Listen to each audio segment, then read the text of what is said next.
मेरी जेठानी रोज रात ससुर जी की मसाज करने चली जाती और मैं बाहर से सुनती तो जेठानी की सिसकियों की आवाजें आती। एक दिन जेठानी से पूछा तो उसका रंग फीका पड़ गया। कहने लगी, तुम ये बात किसी को ना बताना और आज रात मेरी जगह मसाज करने जाना। जब मैं ससुर जी के कमरे में गई तो ससुर जी ने दरवाज़ा बंद किया और जैसे ही लाइट ऑफ की मेरे जिस्म से जान निकल गई, क्योंकि वहाँ तो मेरा नाम मेघा है। जिस घर में मेरी शादी हुई वो बहुत ही अजीब घराना था। ऐसे ऐसे काम होते कि समझ से बाहर थे। मेरे ससुराल में मेरी एक जेठानी और मेरे ससुर थे। जेठ बाहर के देश में होते थे। उनको शादी में भी नहीं देखा, वो आए ही नहीं। मेरे पति का नाम नैतिक था।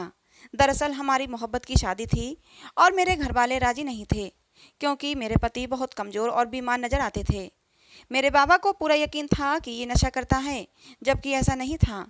मैं चाहती थी कि हमारी शादी इज्जत और सुकून से हो जाए, पर ऐसा नहीं हो पाया। बात बहुत बिगड़ गई। मेरे घर वालों ने मेरे पति को कहा कि 3 दिन है तुम्हारे पास, इससे शादी करके अपने साथ ले जाओ, वरना चौथे दिन हम इसकी शादी कहीं और करवा देंगे। मेरे पति ने बहुत हाथ पांव मारे, दोस्तों की मदद ली और फिर शादी कर ली। बाबा ने कहा कि तुम आज से इस घर के लिए मर गई हो, तुम्हारे लिए इस घर के दरवाजे बंद हैं। मैं हैरान तो तब हुई जब नैतिक के पापा भी शादी में खुशी खुशी आए। वो बिल्कुल भी नाराज नहीं थे, कहते थे मोहब्बत करना गुनाह नहीं है। मेरी शादी पर ही मैंने अपनी जेठानी को देखा था। अपनी शादी पर ही मैंने अपनी जेठानी को देखा। कहने लगी, तुम बिल्कुल भी परेशान मत हो, सब ठीक हो जाएगा। अब मेरा पति दिन रात मेहनत करने लगा, क्योंकि अब हमें पैसों की ज़रूरत थी। वो सुबह जाता तो रात को ही वापस आता। ऐसे में घर में सिर्फ मैं और मेरी जेठानी ही रहते। एक दिन मैंने बहुत कुछ अजीब देखा। रात होते ही मेरी जेठानी सारा काम ख़त्म करने के बाद मेरे ससुर के कमरे में जा रही थी। उसके हाथ में तेल की एक कटोरी भी थी। मैं ये मंजर देखकर बड़ी हैरान हुई। वो अंदर गई और उसके बाद उसने दरवाज़ा बंद कर दिया। मैं हैरान रह गई कि भला इस वक्त उसका अंदर क्या काम है और ये तेल लेकर अंदर क्यों गई है। कुछ देर मैं खड़ी रही कि शायद तेल देने गई होगी और दरवाज़ा गलती से बंद हो गया होगा, वो अभी वापस आ जाएगी। लेकिन वो वापस नहीं आई। 15 से 20 मिनट गुजर गए, वो वापस नहीं आई। कुछ देर बाद मेरा पति आ गया। मैंने उसके लिए रात का खाना गर्म किया, फिर हमने साथ बैठकर खाना खाया। थोड़ी देर के बाद उसने मुझे चाय बनाने को कह दिया। मैं चाय बनाने के लिए दोबारा किचन में गई। तब भी मैंने देखा कि जेठानी अपने कमरे में नहीं थी और ससुर के कमरे की लाइट भी ऑफ थी। इसका मतलब वो सो चुके थे। फिर मैं चाय बनाकर वापस आ गई तो बर्तन रखने के लिए जब दोबारा आई तब भी मैंने देखा कि यही सिलसिला जारी था। मैं कुछ भी नहीं कर सकती थी। मैं अपने कमरे में आ गई। सुबह मैंने अपनी जेठानी, जिसका नाम अनीता था, उससे पूछना चाहा, लेकिन हिम्मत नहीं हो रही थी। अगले दिन फिर से यही होने लगा। वो फिर रात होते ही सारे काम ख़त्म करके जब उसको लगता कि सब घर वाले सो गए हैं तो वो तेल लेकर ससुर के कमरे में चली जाती। मैं देर तक जागती थी, क्योंकि नैतिक देर से आते थे। दरवाज़ा बंद होने वाली बात ने मुझे बहुत ज़्यादा परेशान किया था। मैं धीरे धीरे चलती हुई कमरे के पास गई। मेरे कदम बहुत ही धीरे धीरे आगे बढ़ रहे थे और कान वो ज़रूरत से ही ज़्यादा खुले हुए थे। छोटे मोटे शोर की आवाज़ पर भी मेरी आंखें इधर उधर देखना शुरू हो जाती थीं। लेकिन फिर मैंने ऐसी आवाज़ सुनी जिसको सुनकर मैं हैरान रह गई। कमरे से अनीता की हल्की हल्की रोने की आवाज़ें आ रही थीं। मैंने अपने कानों को हाथ लगा लिए। मैं बुरी तरह हैरान रह गई कि ये सब क्या हो रहा है। पहले मुझे लगा कि मेरा वहम है, लेकिन ये बाकायदा आवाज़ें मैंने सुनी और अब तो मैं पूरा यकीन के साथ ये बात कह सकती थी कि जो कुछ भी हो रहा है उसमें कुछ तो गलत है। मैंने दरवाजे पर नॉक किया। लाइट ऑन हो गई, लेकिन फिर मैं डर गई। ऐसा लगा जैसे कोई बाहर आ रहा है। मैं वापस अपने कमरे में आ गई। सोचा नैतिक से बात करूंगी, लेकिन नैतिक को सोने के मूड में थे। मुझे कुछ भी कहने से रोक दिया। अगले दिन अनीता से ही बात करने की मैंने सोचा। वो मेरे सामने बैठी सब्जी काट रही थी और मैं बर्तन धो रही थी। मैंने कहा कि रात को तुम ससुर जी के कमरे में क्या करने गई थी? तुम्हारे हाथ में तेल था और तुमने दरवाज़ा बंद कर लिया था। वो हैरान रह गई। उसको मुझसे इस तरह की बात करने की उम्मीद नहीं थी। कहने लगी कि उनके पाँव में दर्द था तो मैं उनके पैरों पर तेल लगाने के लिए गई थी। मैंने कहा, चलो मान लिया कि तेल लगाने के लिए गई थी, लेकिन दरवाज़ा बंद करने की क्या ज़रूरत थी? और तुम तो अंदर जाकर बैठी गई थी। मैं 2-3 बार चक्कर लगाकर आई थी तो मैंने देखा तुम कमरे में थी ही नहीं। अनीता ने मुझसे झूठ बोल दिया कि वो बाथरूम में थी, इसलिए तुमको दिखाई नहीं दी होंगी। वो मुझसे नज़रें नहीं मिला रही थी। कहने लगी मेरी तबीयत ठीक नहीं थी। फिर वो अपने काम में फिर से बिजी हो गई। मैंने कहा, क्या हुआ था तुम्हारी तबीयत को? तो वो झुंझलाकर बोली, क्यों तुम इतनी सी बात को तूल दे रही हो? छोड़ो ये सब बातें, आज बहुत ज़्यादा गर्मी है। उसने बात का रुख दूसरी तरफ कर दिया था, लेकिन मुझे अंदाज़ा लगाना था सो लगा लिया था। मेरी एक बहुत ही करीबी दोस्त थी। जब मैंने उसको ये सब कुछ बताया तो उसने इस बात को सुनकर उसे और भी ज़्यादा हवा दी। वो अपने कानों को हाथ लगाकर बोली कि पागल तो नहीं हो गई हो? जरूर दाल में कुछ काला है, तुम्हें पता लगाना चाहिए। मेरी जेठानी भी बड़ी अजीब तरह की औरत थी। चुप चुप रहती थी और बहुत ही ढीले ढाले कपड़े पहनती थी। कोई गड़बड़ जरूर थी। एक दिन हमारे घर में एक रिश्तेदार आई हुई थी। उससे बातों बातों में मैंने बातें की तो उसने कहा कि तुम्हारा पति भी शादी से पहले बाहर के देश जाना चाहता था, लेकिन उसके पापा ने जाने नहीं दिया। मैंने कहा कि मेरा पति बाहर नहीं जाए तो अच्छा है, मैं उससे बहुत मोहब्बत करती हूँ। उन्होंने कहा कि हाँ, अनीता का भी तो पति बाहर होता है, बेचारी कितनी उदास होती है। मैंने कहा कि नहीं, तो उदास तो नहीं होती, बिल्कुल नॉर्मल रहती हैं, तैयार भी होती हैं, हाथों में चूड़ियाँ भी पहनती हैं। तो वो कहने लगी कि नहीं, ऐसा तो नहीं है, हमने तो उसे बड़ा ही उदास देखा है, वैसे है बहुत खूबसूरत। मैंने कहा हाँ, खूबसूरत तो बहुत है। ऐसे में पति पास ना हो तो इंसान तैयार होकर किसको दिखाता है, लेकिन उसका दिल करता हो कि वो तैयार होना चाहे तो ये अच्छी बात है। इंसान को अपने लिए भी तैयार होना चाहिए। सिर्फ पति के लिए औरत क्यों तैयार हो, वो अपने लिए भी तो तैयार हो सकती है, ताकि अपने आप को खूबसूरत देखकर उसको खुशी मिल सके। अनीता को देखकर बिल्कुल भी नहीं लगता था कि उसका पति बाहर है। ना उस घर में मेरे जेठ की कोई बात होती थी, ना ही उसका कोई नाम लेता था, ना मैंने उसकी कोई तस्वीर देखी थी। जेठानी को भी कभी अपने पति से फ़ोन पर बात करते हुए नहीं देखा था। अगर पति बाहर था तो फ़ोन तो करता ही होगा। और यहाँ तक कि मेरे ससुर भी नहीं कहते थे कि मेरा बेटा बाहर है। एक बार हम सब खाना खा रहे थे तो मेरे ससुर ने कहा, एक ही बेटा है और ये सारा सब कुछ उसी का ही तो है। मैंने कहा कि पापा, आपका एक और बेटा भी तो है। कहने लगे, हाँ हाँ, एक बेटा और भी तो है, गलती हो गई मुझसे। बाप थोड़ी ना अपनी औलाद को भूल सकता है। मैं तो मजाक कर रहा था। उनके अजीब से मजाक पर मैं हैरान हो गई। भला ये किस तरह का मजाक था? मेरे पति ने भी अजीब सा चेहरा बना दिया और अनीता भी इधर उधर देखने लगी। ऐसा लगा कि ये तीनों ही मुझसे कुछ छुपा रहे हैं। लेकिन मेरी जिठानी की वही रूटीन थी। मैंने फिर उससे सवाल किया तो कहने लगी, पापा जी की टांगों में दर्द होता है, जब तक उनकी टांगें न दबाओ उनको नींद नहीं आती। लेकिन मैं ये सोच रही थी कि जब वो सो जाते हैं तो ये वापस क्यों नहीं आती, कमरे के अंदर ही क्यों रहती है, क्या सारी रात टांगें दबाती रहती है? न जाने कितने सवाल मेरे दिमाग में वैसे ही घूमे जा रहे थे। ऐसी ऐसी बातें दिमाग में आ रही थीं जो मैं सोचना भी नहीं चाहती थी। उस दिन तो कुछ ऐसा हुआ कि मैं हैरान ही रह गई। उस दिन मैं अपनी जेठानी के कमरे में बिना नौकी अंदर चली गई। वो मुझे देखकर बुरी तरह चौंक गई, लेकिन उससे ज़्यादा तो मैं चौंक गई थी। मैंने कहा कि आप तो माँ बनने वाली हैं और आपने मुझे बताया ही नहीं। वो पहले तो बहुत घबरा गई, फिर खुद को संभाल कर बोली, हमारे ख़ानदान में ये सब नहीं बताया जाता। जब तक 7 महीने नहीं हो जाते तब तक किसी को भी ये बात नहीं बताई जाती। कहते हैं कि नज़र लग जाती है, बस इसीलिए नहीं बताया जाता। मुझे बहुत ज़्यादा हैरत हो रही थी। अनीता का पेट देखकर लग रहा था जैसे छठा 7वां महीना हो और मुझे पता भी नहीं चला, क्योंकि मेरी जेठानी बहुत खुले कपड़े पहना करती थीं। पर अब उसको देखकर लगता था कि उसका 7वां महीना चल रहा है। इसका मतलब है कि 7 महीने पहले मेरे जेठ आए थे, लेकिन फिर भी कोई इस घर में उनका नाम क्यों नहीं लेता? क्या उनकी उसके साथ कोई दुश्मनी थी, या ये उनको पसंद नहीं करते थे? इस घर में रहते हुए मुझे 2 महीने होने वाले थे, वो भी उनके लिए कुछ नहीं भेजता था। ना कभी कोई मनी ऑर्डर आया, ना ही कोई पार्सल। फिर मैंने सोचा कि एक तो मेरी जेठानी की ये हालत है, ऊपर से मेरे ससुर उसको अपने पैर दबाने के लिए बुला लेते हैं, अपने पैरों पर मसाज करवाते हैं। उनको इसका एहसास करना चाहिए, ऐसे में तो औरत को आराम की ज़रूरत होती है। एक दिन हम सब खाना खा रहे थे तो मैंने अपनी जेठानी को कहा कि मैंने आपके लिए चाट बनाई है, ऐसी हालत में तो आपका चाट खाने को दिल करता होगा। मेरी बात सुनकर जेठानी के गले में जो खाना था वो उसके हलक में अटक गया और ससुर ने भी उसको हैरान होकर देखा। फिर वो सबके सामने कहने लगी, मेघा, ये तुम क्या कह रही हो? हालत से तुम्हारा क्या मतलब है? मैंने कहा, आप पेट से है ना, इसलिए कह रही थी। तुम्हें क्या हो गया है? तुम्हें किसने कह दिया कि मैं पेट से हूँ, जबकि मेरे पति तो मुझसे मिलने के लिए भी नहीं आए। मेरे कदमों तले से जमीन निकल गई कि कैसे मेरी जेठानी सफ़ेद झूठ बोल रही थी। मेरे ससुर के चेहरे का रंग फीका पड़ गया था। फिर वो कहने लगे, मेघा, तुम्हें गलत फहमी हो गई है। हमारे घर में अभी कोई खुशखबरी नहीं है। ये खुशखबरी तो हमें तुम्हारी तरफ से ही मिलेगी। मैं हैरत से सब लोगों का मुंह देख रही थी। मुझे पूरा यकीन था कि अनीता पेट से है। मैंने खुद अपनी आंखों से देखा था। अनीता की उम्र ज़्यादा नहीं थी, यही कोई 28 से 30 साल की उम्र रही होगी। देखने में भी ठीक ठाक ही थी, लेकिन बस हमेशा खामोश और उदास ही रहती थी।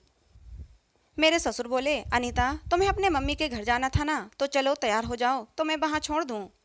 मेरे जेठ तो घर पर रहते नहीं थे, इसलिए अनीता भाभी को कहीं जाना होता तो मेरे ससुर ही ले जाते थे।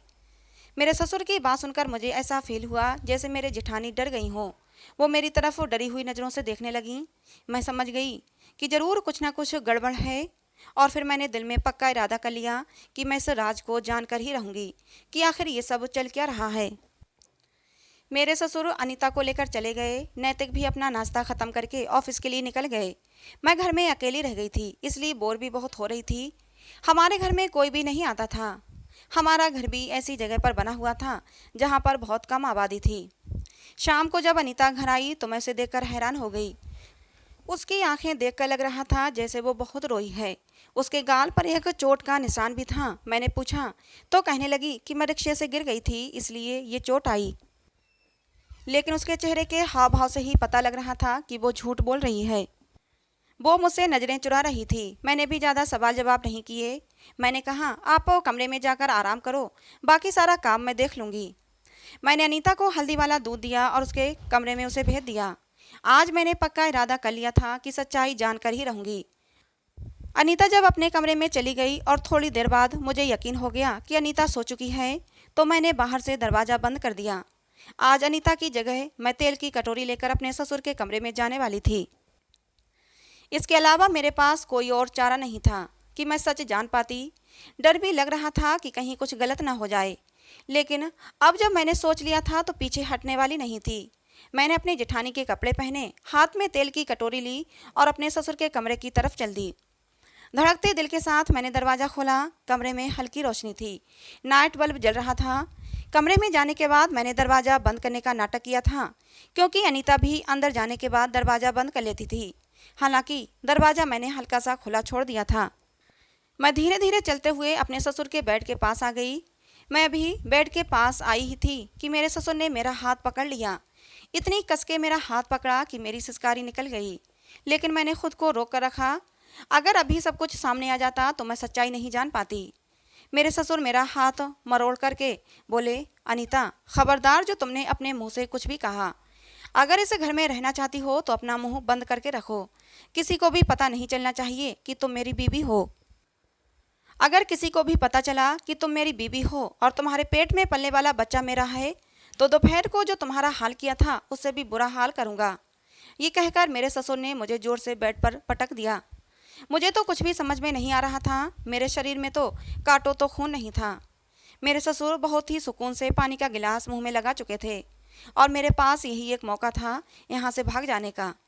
मैं बिजली की तेजी से कमरे से निकल गई थी। पीछे से मेरे ससुर अनीता अनीता चिल्लाते रह गए थे।